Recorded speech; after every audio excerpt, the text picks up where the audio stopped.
bigyan ko ng title na, for the first time, ay nagbigay ko ng title sa message na Numbers 20:25. Yan po ang title ng mensahe sa umaga nito. We are in a new trajectory, bagong direction. Sa ating pong 21 days ay narinig natin ng marami sa atin na nakarinig sa panawagan ng Diyos sa atin na maging bahagi tayo ng kanyang malinaw na utos sa atin, yung Great Commission, matatagpuan sa Matthew 28:19 and 20. Basahin po natin yan. Kung dala ninyo ang mga Bibles. Matthew 28.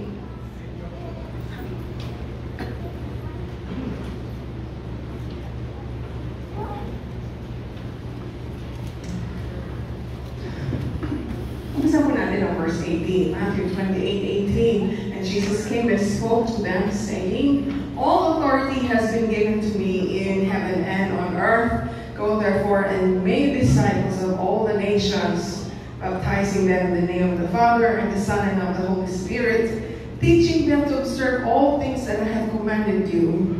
And lo, I am with you always, even to the end of age. Now, the goal ko natin sa taong 2025, and it is time, pagkat malapit na dumating ang ating Panginoon, ay kailangan tayong kumilos. We must evangelize and we must tell others about Jesus. That is our goal for this year, to reach out for more souls for Christ. Bakit kailangan natin i-share ang magandang balita? Why become a witness? Una-una po, to become a witness is good for us. Madaming benepisyo, madaming benefits ang pagiging isang witness. Una-una, it helps us grow spiritually. Upang isang Kristiyano ay maging mature o lumago sa kanyang pananampalataya, meron ilang mga bagay na o mga disciplines na ginagawa. For example, tayo ay nagbabasa ng salita ng Diyos, tayo nananalangin, tayo ay nag-a-attend ng mga worship celebrations katulad dito. Mga bagay na yan ay nakakatulong sa ating pagmamature, sa ating pag-unlad, sa ating pananampalataya. Ngunit minsan, mga bagay na yan ay nagiging gawin na lamang every Sunday, gawin na natin ito na tayo ay dumadako dito o sa ating pagkabasa ng ating Biblia sa araw-araw, ay parang nakasanayan na lamang natin. O minsan ang feeling nga natin ay kailangan kong gawin ito. But if we commit ourselves to the Great Commission, nag-iiba ang paningin natin sa mga bagay na yan. For example, we read the Bible more because we want to know what to tell others about the Lord. Naghahanda tayo. We sharpen our skills so there is new energy when we read God's Word. Ang sabi nga ni Pedro sa 1 Peter 3:15, humanda tayong lagi na makapagpaliwanag sa sino mang magtanong tungkol sa pag-asang nasa sa atin. So we read the Bible more when we are focused on the Great Commission. Also, our prayers become more specific. Binabanggit natin ang kanilang mga pangalan. Sila ang mga pinag-pray natin. Pagkatapos nagkakaroon nga tayo ng excitement sa darating na mga sagot sa panalangin ng ating Panginoon. We anticipate God's answers to our prayers. Our worship becomes better. Ito binabanggit ko siguro dalawang beses na worship. Our praise can be vertical to God. When we worship, when we tell Him, I praise you, Lord, I praise you, Jesus, you are so good. Or it can be horizontal. Kapag sinasabi natin sa iba, paano nakakabuti ng Diyos sa atin. At ang tunay nga na ang bunga ng worship ay evangelism. The fruit of worship is evangelism because ganoon na lang yung paghanga sa Diyos na hindi mo mapigilan ang iyong sarili na sabihin sa iba kung gaano kahanga-hanga tunay ang ating Panginoong Jesucristo. Also, the fruit of evangelism is worship. So the fruit of worship is evangelism and the fruit of evangelism is worship. Ang bunga ng evangelism ay yung kapag sila ay nakakilala na sa Panginoon, sila man ay sasamba sa Kanya. So evangelism is good for us. It benefits us. It is also something that keeps us pure. Kapag tayo nagpapahayag ng mayroong balita sa iba,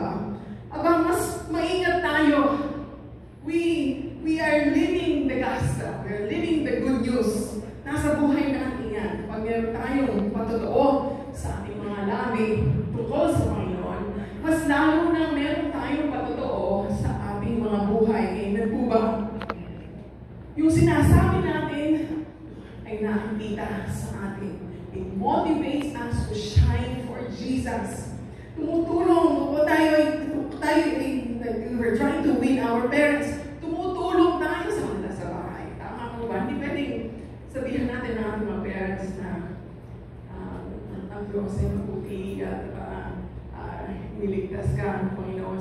Hindi, dapat nakikita yan. Marunong kang tumulong sa bahay. Kung ikaw ay, you're trying to win your co-workers at your work, ikaw ay isang empleyado masino, masipag, mapagkakatiwalaan. Amen po ba? Yeah, but we walk our talk. Hindi lang tayo puro talk, pati yung ating buhay. It motivates us to be salt and light to the world. So, nakakabuti sa ating maturity yung ating pagbabalita sa iba o sa ating Panginoon. And if you're not where you think you should be the Lord, maybe you are missing that one area of our spiritual life, yung ating pagsasabi tungkol sa kabutihan ng Diyos. Also, it gives us a new purpose. Ang pangalawang benefit ng witnessing ay matagpuan natin ang purpose natin sa buhay. Now, basahin po natin 2 Corinthians 5:17-20. Basahin ko po ito sa NIV. 2 Corinthians 5:17-20. Therefore, if anyone is in Christ, he is a new creation. The old has gone, the new has come. All this is from God, who reconciled us to himself through Christ, and gave us the ministry of reconciliation. But God was reconciling the world to himself in Christ, not counting men's sin against them. And he has committed to us the message of reconciliation. We are therefore Christ's ambassadors, as though God were making his appeal through us. Na ipinaranas sa atin ng Diyos at ibigay niya sa atin ang mensahe ng panunumbalik kay Kristo. We are created by Him and for Him. Merong purpose sa Panginoon sa buhay mo. At ang isa sa mga purpose na ito ay magamit tayong lahat upang maging daan, upang makilala pa ng mundo ang Diyos na lumikha ng lahat, ang Diyos. At ang kanya, makilala natin ang kanyang kabutihan. Aside from purpose, it is also fulfilling. Can you imagine to be used by God? Na magamit tayo ng Diyos. The God who is Almighty. Wala na siguro hihigit pa doon. Napakalaking honor yan, napakalaking privilege na ang aming buhay ay magamit ng Diyos. Amen po ba? We have a purpose in this life. Ang buhay ito ay dapat na maging daan na maipakilala natin si Jesus sa iba. And it is the most satisfying and most fulfilling feeling of all. Remember in John 4, di ba, yun ay pangarap na rin during 21 days. Nung kinausap natin Panginoon, yung Samaritan woman, bumalik itong babae at nabalita niya sa syudad na yun ang mga nabalita tungkol sa Mesiyas. At nang niyayaya na sa ating Panginoon, niyayaya na siya ng mga alagad na kumain. Anong sabi ng Panginoon sa kanyang mga alagad? I have food to eat of which you do not know. At akala nila, meron nagbigay ng pagkain sa Panginoon. At ang sabi ng Panginoon, this is found in John 4:34. Jesus said to them, my food is to do the will of Him who sent me and to finish His work. Ano sinasabi ng Panginoon? Katatapos lamang niyang magpatotoo sa bahay nito. He just told somebody about the good news. And it made him, it made him satisfied. He was fulfilled. Na hindi na niya naramdaman ang gutom. Nabusog na siya doon sa pinag-uusapan nila. And the same excitement, my friends, the same excitement and satisfaction awaits you if you will respond to this challenge. Kung alam niyo minsan na, I don't know, kung ano yung pakiramdam ay wala nang exciting things sa nangyayari sa buhay ninyo. I don't know if you're just, yung araw ninyo ay pare-pareho. O yung Sunday ninyo ay pare-pareho. At baka nga minsan ay nasasabi mo na ikaw ay nag-o-war. My friends, satisfy yourself with that food, yung pagkain na hinain ng ating Panginoong Jesus. And that is to do the will of God. Amen. So it is good for us to be witnesses. It's good for us. Also, merong mga tao kailangan makarinig para marinig nila ang sa Panginoon. Sa Ephesians 2, ang tawag ni Pablo sa kanilang wala pa kay Kristo ay mga patay sa kasalanan, dead in trespasses and sins. At dapat natin tandaan at lalong maintindihan na wala tayong gagawin. Ang ating mga mahal sa buhay ay mamamatay na walang Panginoon sa kanilang buhay. Kung wala tayong gagawin, your loved ones will die without Jesus. At sila ay mapapahamak. Kailangan nilang malaman yung inyong pag-asa. Dapat natin maintindihan na kung di tayo kikilos, ang ating mga mahal sa buhay, ang iyong best friend ay mamamatay sa walang hanggan. Hiwalay sa Diyos. And we need to realize that today, that they will perish. That they will suffer eternally.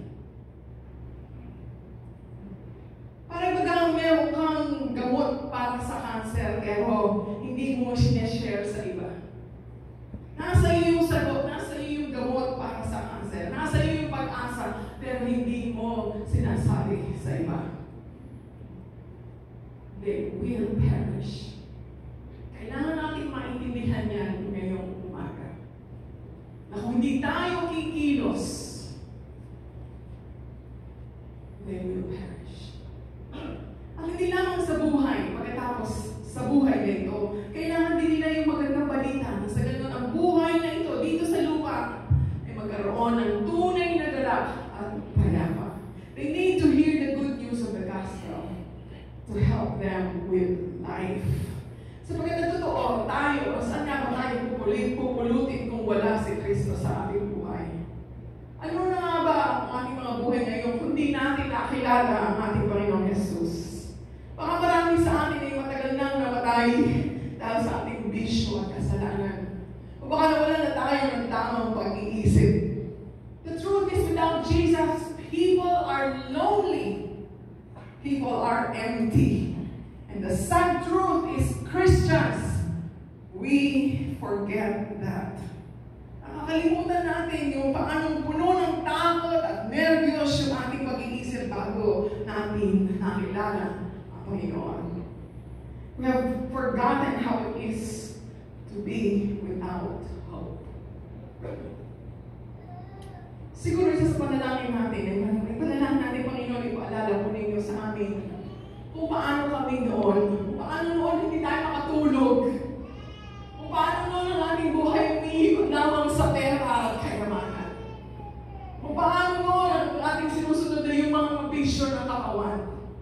Ipaalala ko sa amin, Panginoon, kung paano kami noon, basta magkaroon tayo ng desire, magkaroon tayo ng compassion doon sa kanilang hindi pa nakakilala sa ating Panginoon Jesucristo. Mamaya, paglabas ninyo, bukas, pagpasok ninyo sa trabaho, pagdating ninyo ang inyong paligid. Sa eskwelahan, sa palengke, habang nagdadrive, pagpasdan niyo ang tao. Look at them. Have compassion. We have to realize that people need the Lord. We also become witnesses because Jesus commanded it. When He said, "Go therefore and make disciples," hindi naman niya sinabing, "Please naman, go." Hindi ito option. It is a command back then. It is still a command today. Kung talagang Panginoon natin ang ating Panginoon, if He's really the Lord of your life, we will go. Nothing is more important than to get it done kung ano yung command ng ating Panginoon. We go because Jesus said so. Yan ang paborito nating mga magulang kapag tinatanong ng ating mga anak, why should I do this? Why? Because I said so. Nagamit ko na yan ilang beses sa aking mga anak. Hindi na kailangan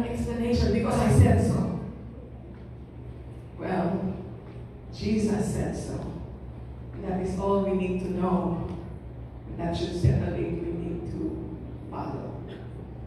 We become witnesses because we love the Lord. Alam niyo ba kapag mahal mo ang isang tao, you love what they love. Kung ang naging asawa mo ay mahilig sa basketball, for example. Sino dito ang mga asawang lalaki na mahilig sa basketball? Taas ang kamay. Isa, dalawa, tatlo. Teka ha, nasa church tayo. Liars go to heaven. Sino mahilig sa basketball? Yes! Yung asawa niyo mahilig ba sa basketball? Siguro sa umpisa hindi. Pero dahil mahal mo yung asawa, pinag-aaralan mo yung basketball. Kasi gusto mo magkasama kayo ng manood. We learn to love what they love. Amen po ba, Miles? Mag-aaral tayo ng basketball. Okay. Well, teka muna, hindi lang yung asawang babae, yung asawang lalaki. Sino dito yung asawang babae mahilig mag-shopping? Ayaw na nila magtaas ng kamay, natawa sila. Kasi malagay ka all over the place. Ngayon, kung mahilig mag-shopping ngayon yung asawa, sasamahan mo naman siya. Maski na nakaupo ka, kaya pala meron mga upuan dyan sa mall. At yung mga rocking chairs. Kasi parang yan sa mga asawang lalaki.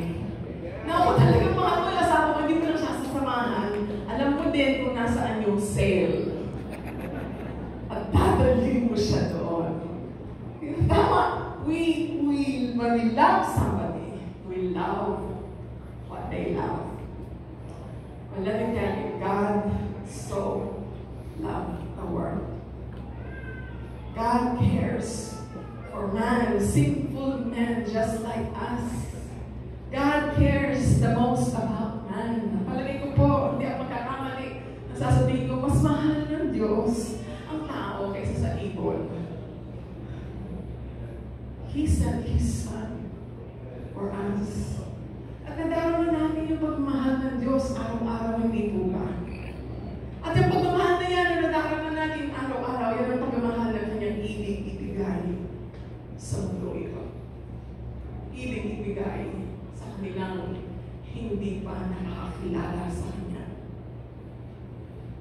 Ibinigay niya sa atin ang katotohanan ito upang ating ma-communicate ito sa kanilang hindi pa nananampalataya kay Jesus. We truly love the Lord. That's exactly what we will do. At maiksi na lang ang panahon. We are living in the last days. 2 Timothy 3:1, it says, in the last days, perilous times will come. It's really perilous ng panahon ng kaguluhan. Siguro hindi pa natin nakita yan sa ating generation. Siguro pinakamagulo pa na nakita natin na yung COVID. Terrible times are coming. Worse than what we have experienced. Even worse than what we have experienced before.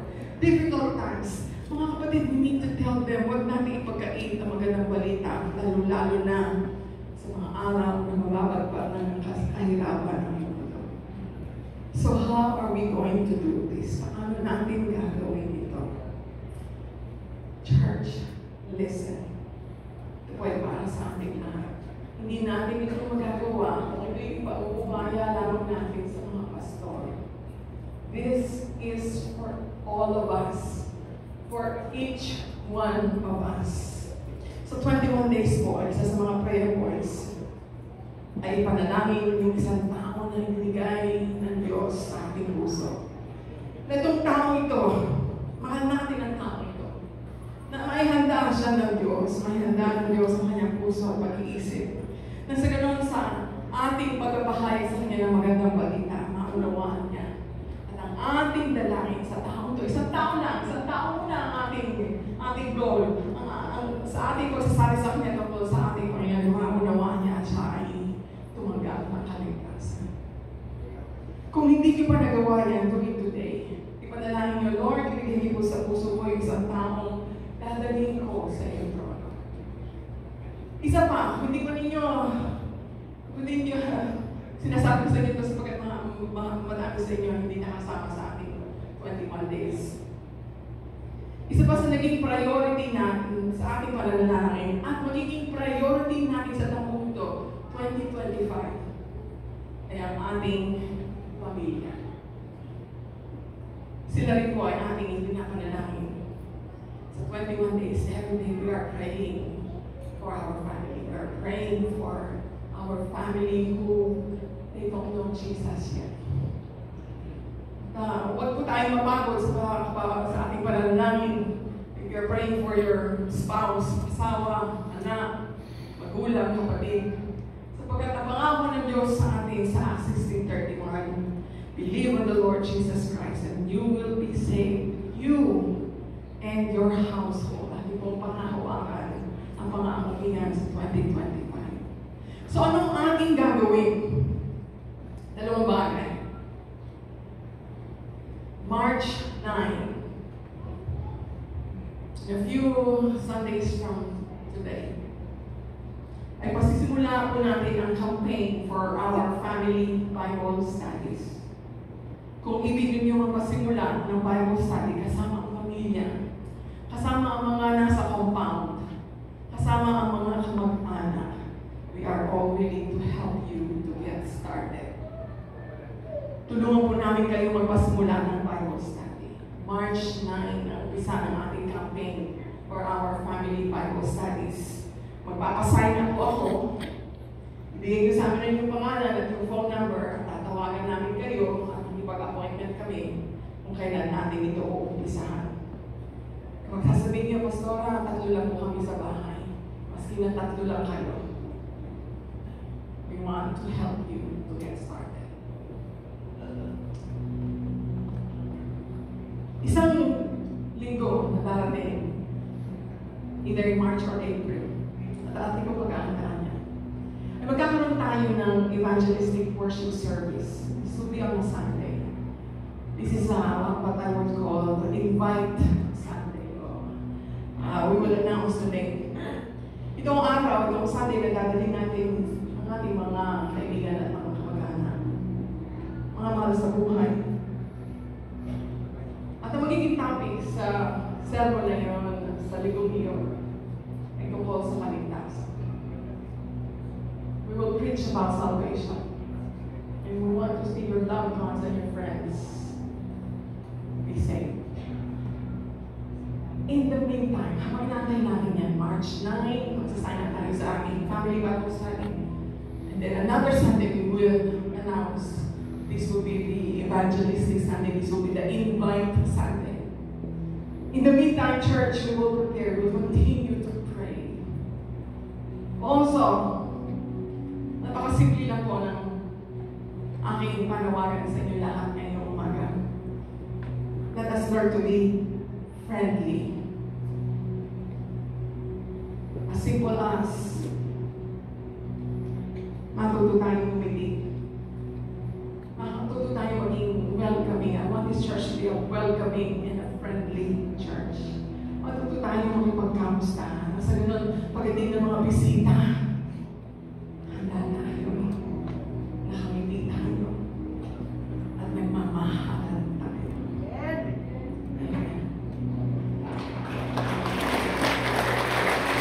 So, kaya po ba? Na lahat ay tumayo, bago tayo umapit. Tayo manalangin. Pwede po ba tayo tumayo? And I will give you a few minutes. Please, come on. Greet one another. Just smile. Go ahead. Ito na yung chance ninyo. Kayo na kayo tahimik. Ito na yung chance ninyo yung magkasalita.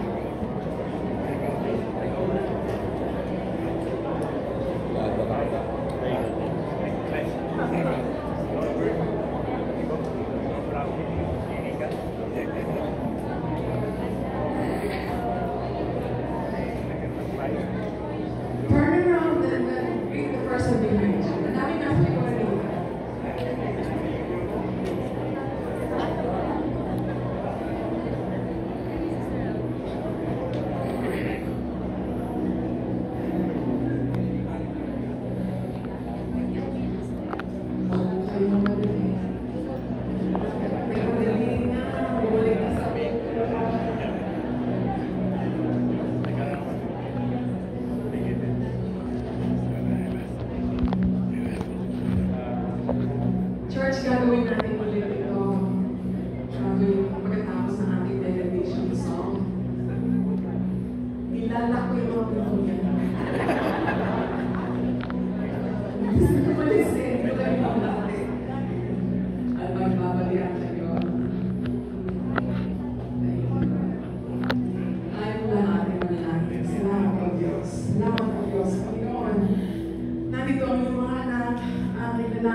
we've been hearing about evangelism, mga kinalain Panginoon, tunay na nakarating sa aming mga puso ang kahalagahan ng aming pagsasabi sa aming kamag-anak, sa aming pamilya, at tungkol sa pag-asa na iyong binigay sa amin. Lord, give us compassion, Lord. Give us kindness. Make us friendly. Kami, Panginoon, ay magkaroon ng puso para sa mga kaluluwa namin ngayon ay nawawala. Salamat, Panginoon, ihanda mo ang iglesia nito sa iyong gagawin, O Diyos, sa iyong magandang gagawin sa aming kalagayan. Salamat, Panginoon, pinupuri ka namin at ibibigay sa iyo ang lahat ng pagsamba sa pangalan ni Jesus. Amen. Tayo lahat ay magpuri.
sa pangalan ni Jesus.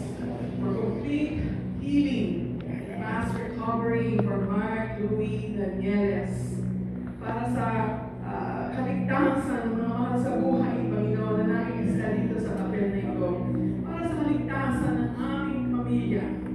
Kaligtasan doon sa isang tao na ibinigay sa aming puso, Panginoon. Lord God, we claim all of these victories in Jesus' name, sa pangalan ni Jesus.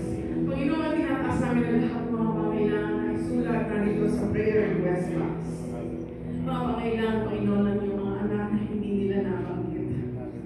Mga mahigpit na pangailangan, Diyos. Sila, Panginoon, na may karamdaman, Panginoon. Sila mga nangailangan na financial blessings. Sila, Panginoon, na may mga alitan sa mga pamilya. Panginoon, ikaw ang sagot sa lahat ng aming Panginoon. Ikaw ang aming dakilang manggagawa. Ikaw ang aming dakilang tutulog. Ikaw, Panginoon, ay bibigyan ng tutulog ng aming pangailangan. Lord God, be the Lord over all of these prayers, Lord. Salamat, Panginoon, ingatan mo ang iyong anak sa mga isang linggo. Patuloy, Panginoon, na mamusap sa puso ng bawat isa.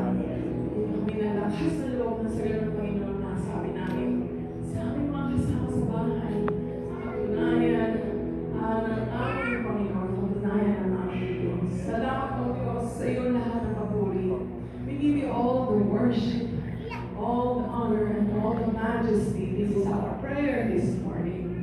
In Jesus' name, and all God's people.